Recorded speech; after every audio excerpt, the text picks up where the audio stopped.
नमस्कार, freedom news Arunachal में आप सभी का बहुत बहुत स्वागत है। आज 2 नवंबर 2022 का दिन है। अरुणाचल प्रदेश के अर्बन डेवलपमेंट और टाउन प्लानिंग मिनिस्टर 2 दिन के दौरे पे वेस्ट सियांग जिले में आए हुए हैं। बीते दिन यानी कि 1 नवंबर को वो आलो पहुंचे। उसके बाद आज गुमिन किन्नर आलो में अर्बन डिपार्टमेंट के साथ ही डिप्टी कमिश्नर के चेयरमैनशिप में काफ़ी सारे मुद्दों पर चर्चा किया गया। साथ ही प्रधानमंत्री आवास योजना अर्बन और प्रधानमंत्री स्ट्रीट वेंडर्स निधि जैसे जो योजनाएं हैं इनके बेनिफिशियरीज को उनके तरफ से आज सर्टिफिकेट दिया गया। और आपको याद होगा, हाल ही में मैंने एक न्यूज़ रिपोर्ट बनाया था आलो शहर में आने वाली एक बहुत बड़े खतरे को लेकर, जो कि डंपिंग ग्राउंड से रिलेटेड था। कि इसी महीने के नवंबर 26 तारीख कोर्ट ने आखिरी तारीख दिया है कि जहां पे कब्रिस्तान के सामने डंपिंग यार्ड है वहाँ पे कचरा ना फेंके, ऐसा आदेश कोर्ट की तरफ से प्रशासन को दिया गया है। ये मैंने आपको बताया था। और प्रशासन की तरफ से कहीं पर भी कोई ज़मीन नहीं मिल रहा, ये भी मैंने आपको बताया था। ऐसे में आज इस मौके पे हमने इसी मुद्दे पर भी मंत्री कामलुंग मोसांग से बात की। और आइए अभी आपको दिखाते हैं कि Kamlung Mossang minister urban development और टाउन प्लानिंग का इस मुद्दे पर, इन सारे मुद्दों पर क्या कहना है।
गुड मॉर्निंग सर, आपका ज़्यादा वक्त नहीं लूँगा, बस 2 ही बात पूछूंगा सर। इन नटसल आपका आलो आने का, वेस्ट सियांग आने का पर्पज़ क्या है सर? यहाँ आने का तो ऐसा था, मेरा ट्विन ऑब्जेक्टिव था। एक जो है आलो में पहले से मैं सोच रहा था आने का जी, क्योंकि हमारा यहाँ में भी नोटिफाइड अर्बन टाउन से, और यहाँ मेरा जो director urban local body Bagra ji, उन्होंने भी हमको बोला कि एक बार आलो को देखने से ठीक है जी। तो इसलिए मैं कल आ गया।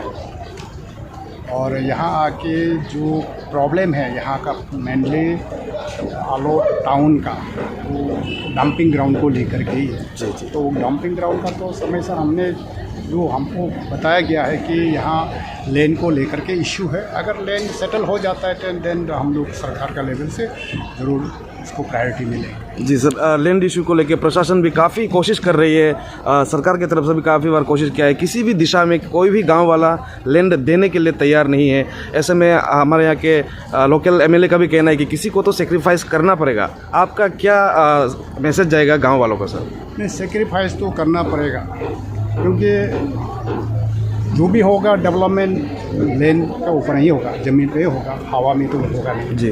अब देखिए, एक चीज़ मैं बताना चाहूँगा कि हमारा ईस्टर्न पार्ट में स्टेट स्पोर्ट्स एकेडमी दिया था, जिसके लिए 50 एकर्स का ज़मीन ज़रूरत था। तो 50 एकर्स कौन देगा?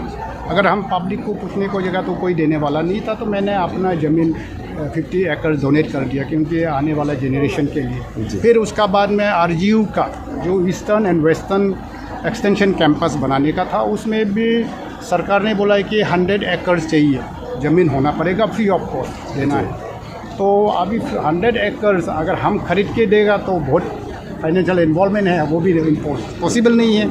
अगर पब्लिक को हम बोलेगा तो 1-2 एकड़ डोनेशन दे सकता है, लेकिन 100 एकड़ तो एक ही जगह में होना पड़ेगा। तो फाइनली मेरा जो थर्ड ब्रदर एमएलए डाइन बोडुम सा का, उसका भी ज़मीन था, मेरा भी थोड़ा था, तो उसका बाद में एक और आदमी था। तो हमने दोनों को बुला के हम बोला कि आप दोनों का ज़मीन ज़्यादा है, मेरा 230 एकड़ अप्रॉक्सीमेटली है, तो हम तीनों मिल के हम देता है। तो फाइनली 150 एकर्स हम तीन मिल करके दे दिया, तो अप्रूव हो गया कि ईस्टर्न साइड में मियाओ में ही राजीव गांधी यूनिवर्सिटी का एक्सटेंशन कैंपस होगा। तो लेकिन हम नहीं बोल रहे कि सब लोग देना चाहिए, होगा तो देगा ना, जिसका पास में नहीं है, इवन लीडर्स भी हो सकता है कि इतना ज़मीन नहीं है तो कहाँ से देगा। तो अभी एज कम्युनिटी स्टेक होल्डर जितना भी है, क्योंकि बरियल ग्राउंड, आपका डंपिंग एरियाज एंड पार्किंग, ये तीन चीज़ बहुत इम्पोर्टेंट है। आने वाला समय में बहुत प्रॉब्लम आएगा, तो सबके लिए, हमारा लिए है, सबके लिए। तो मेरे ख्याल से एडमिनिस्ट्रेशन है, इलेक्टेड रिप्रेजेंटेटिव है, पंचायत लीडर्स है, और यहाँ का जो लोकल कम्युनिटी है, एनजीओ से बातचीत करके सॉल्यूशन तो निकलना चाहिए। जी, मेरा आखिरी सवाल सर, 26 नवंबर को कोर्ट ने आखिरी तारीख दी है जिला प्रशासन को कि डंपिंग यार्ड में कचरा ना फेंके।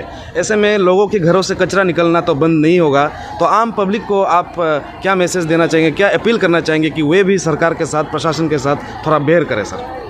वही है, मैंने बोल चुका हूँ कि सब कोऑपरेट करना चाहिए। तो कोऑपरेट ज़मीन तो हम डिपार्टमेंट, यूडी डिपार्टमेंट हम नहीं निकल सकता है। अगर डीसी साहब को हम बोलेगा, डीसी साहब भी कहाँ से ज़मीन लेके देगा?